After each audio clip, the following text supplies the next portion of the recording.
Fala, meus irmãos, como vocês estão? Sejam bem-vindos a mais um vídeo. E hoje nós vamos voltar ao estudo de 1 Pedro, e eu percebi uma coisa também que eu quero falar para vocês, que para não ficar muito confuso, sabe? Um dia eu vou para Mateus, outro dia para João, depois Jó.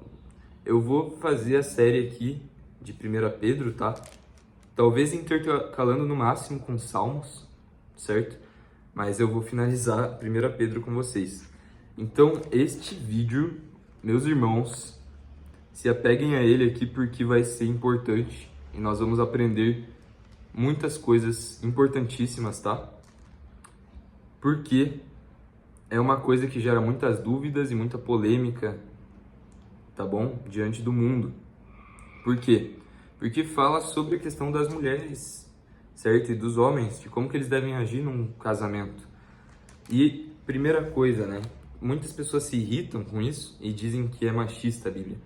Mas nós devemos entender que a Bíblia, ela se trata do ideal do ser humano, da perfeição, é difícil de atingir, né?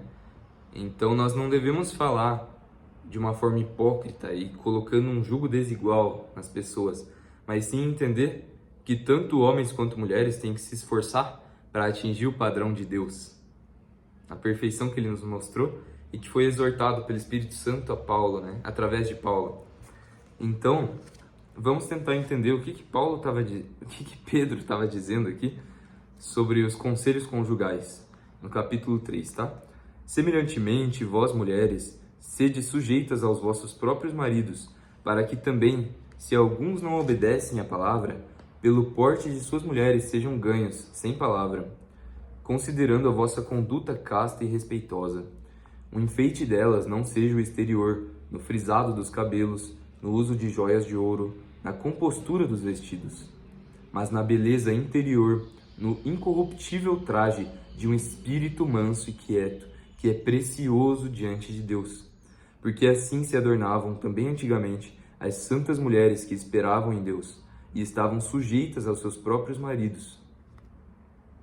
Então, meus irmãos, o que é o problema que incomoda tanto as pessoas? Por causa da hipocrisia dos homens e do mundo, da religião. Porque o que acontece? Nós vimos nas últimas gerações muitos homens preguiçosos. Não estou generalizando, tá? Tem muito homem trabalhador, mas estou falando que isso virou o padrão que a gente vê nos filmes. Homens preguiçosos, certo? Que ficavam no sofá bebendo cerveja enquanto a mulher ia lá lavar a louça, cozinhar. Isso é hipocrisia, né? E então isso foi demonstrado através da hipocrisia dessas pessoas que cobravam das suas mulheres para fazer o papel de mulher delas, mas eles não exerciam seu papel de homem. E aí que tá. O Pedro aqui, e quando Paulo fala, ele não tá falando que as mulheres têm que fazer isso e que os homens têm que ficar largados, eles têm que fazer a parte deles, de trabalhar, de ser um homem, de proteger sua família, de estudar, ser inteligente para poder ser uma pessoa correta e ensinar também, né? A palavra fala, não que o homem não possa aprender com a mulher também, e um deve ajudar o outro, entende? Então, isso que incomoda as pessoas, a hipocrisia, entende?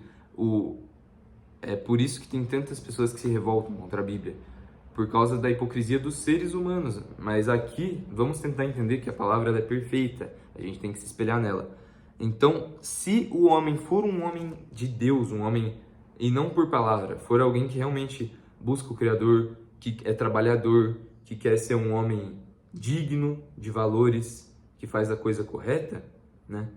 Que é uma pessoa boa para a sociedade, que não está roubando, fazendo mal, é natural que a sua mulher, ela vai com prazer ajudar em casa, lavar mais a louça, fazer comida, e ele também, se ele tiver tempo, vai ajudar, entende? É uma questão de cada um fazer sua parte. Depende, né? Tem mulher que trabalha, que tem que cuidar dos filhos, e tem outras que são donas de casa, né? Então são coisas diferentes, né? Mas aqui tá explicando como que uma mulher deve ser diante também de um homem que busca ser o homem correto. Dessa forma, por que que, como Sara obedecia a Abraão, chamando-lhe Senhor, da qual vós sois filhas, fazendo o bem e não temendo nenhuma ameaça. Igualmente vós, maridos, vivei com ela com entendimento, dando honra à mulher, como a vaso mais fraco, como aqueles que juntamente com elas sois herdeiros da graça da vida, para que não sejam impedidas as vossas orações. Olha que incrível, né? Que poderoso. Então, se um homem não honrar sua mulher, não tratar ela bem e não cuidar dela, se ele for estúpido com ela, por exemplo, as orações dele nem chegam ao Criador. Serão impedidas. Porque se você não faz bem ao seu próximo que você vê, como que você pode dizer que você ama o Criador que você nem vê? Né? Temos que fazer o próximo para nós, o bem para nossa família, para os nossos amigos. Então, o mínimo de um homem que se espera é cuidar da sua mulher de forma coerente. E finalmente, sede todos de um mesmo sentimento, compassivos, amando os irmãos, entranhavelmente misericordiosos e afáveis, não tornando mal por mal, ou injúria por injúria, antes, pelo contrário, bendizendo, sabendo que para isto sois chamados, para que por herança alcanceis a bênção. Olha que incrível, né? Então, para isso nós somos chamados, porque Paulo diz que com ele, ou seja, com Jesus, nós padecemos para que com ele também sejamos glorificados. E o Messias nos diz que se rejeitaram a ele e guardaram a sua palavra, também nos rejeitarão, porque nós não somos do mundo, e se fôssemos, o mundo nos amaria.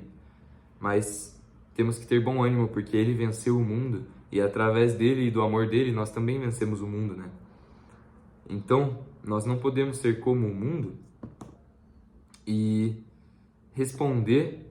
E isso é finalizando a mensagem do último vídeo, inclusive, responder segundo a justiça do mundo, né?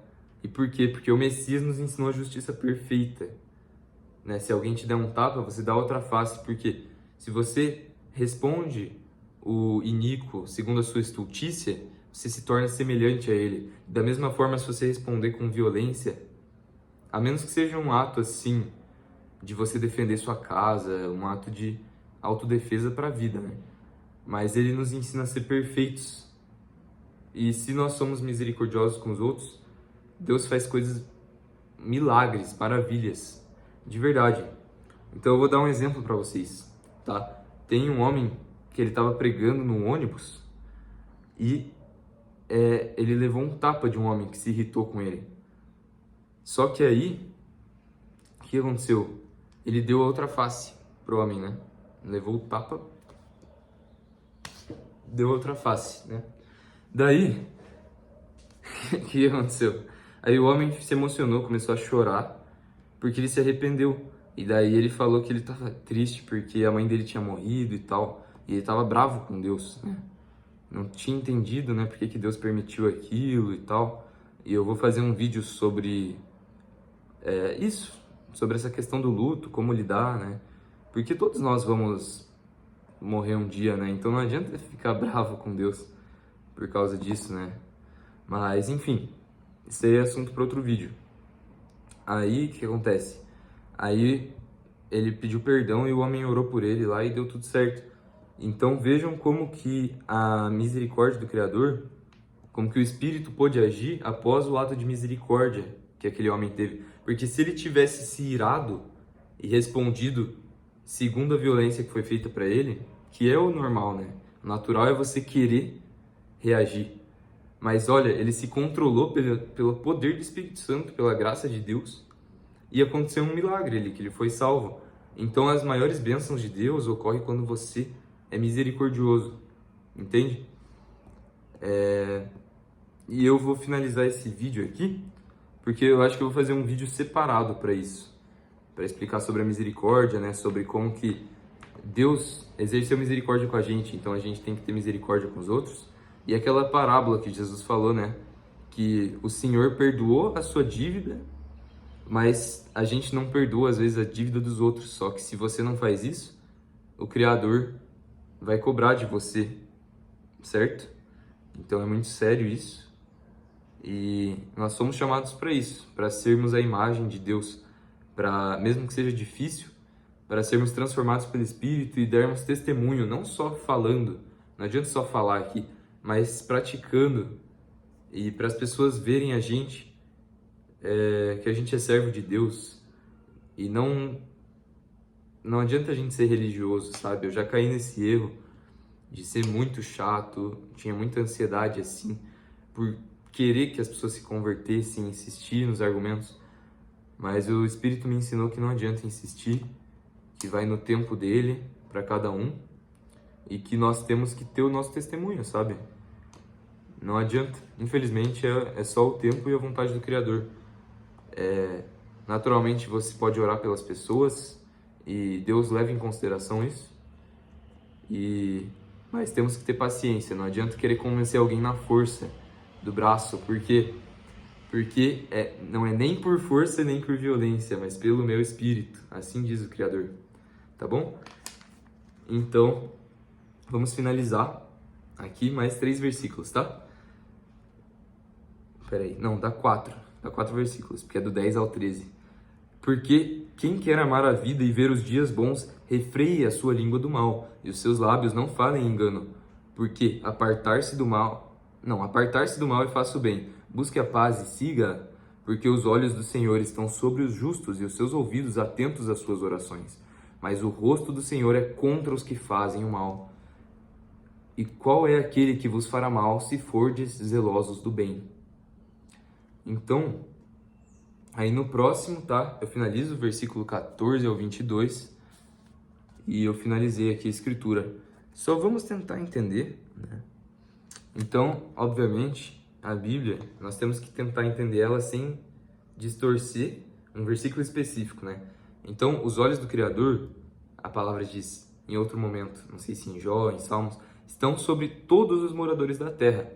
Mas em um sentido de figura de linguagem, também é falado que o Criador, né, em outro momento, olha para aqueles que o temem, escuta as orações, se compadece daqueles que o temem, sabe? Ele escuta aqueles que fazem a vontade dele, aqueles que, como foi falado anteriormente, que tratam bem o seu irmão. Não adianta você tratar mal as pessoas e depois querer que Deus te escute. Mas ao mesmo tempo, em outro momento, se os irmãos quiserem deixar nos comentários aqui, vai edificar bastante o vídeo, tá? Tem um outro momento em que fala que os olhos de Deus estão sobre os ímpios, para lhes dar segundo as suas obras. Então, a gente sabe que os olhos de Deus estão sobre todo mundo, na verdade, né? Mas é uma forma de explicar que ele olha para os bons, para aquilo que eles fazem, e também olha para a maldade do ímpio. Ele vê todas as obras que são feitas debaixo do céu. Tem anjos anotando, certo? Tem vários testemunhos de irmãos que já viram esses anjos. Então nós temos anjos, literalmente agora aqui do nosso lado, que estão com um livro escrevendo a cada ato, cada pensamento, cada palavra que nós falamos. E isso parece assustador e devemos temer a Deus, mas não se assustem com isso, isso aí faz parte. É como se fosse um filme, né? Porque a gente tá aqui e você tem a sua visão que tá saindo do seu olho, né?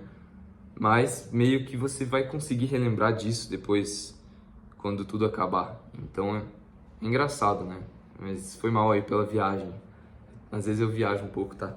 Mas é isso, meus irmãos. Aí no próximo vídeo eu tento explicar melhor sobre a misericórdia. Vou fazer um vídeo explicando a misericórdia, a justiça do Criador. E também finalizar 1 Pedro 3. E é isso. Também vou querer trazer salmos para vocês em breve, tá bom? Então que o Criador vos abençoe sempre. E até a próxima. E não se esqueçam de se inscrever, deixar o gostei, deixar os comentários. E é isso. Fui, falou!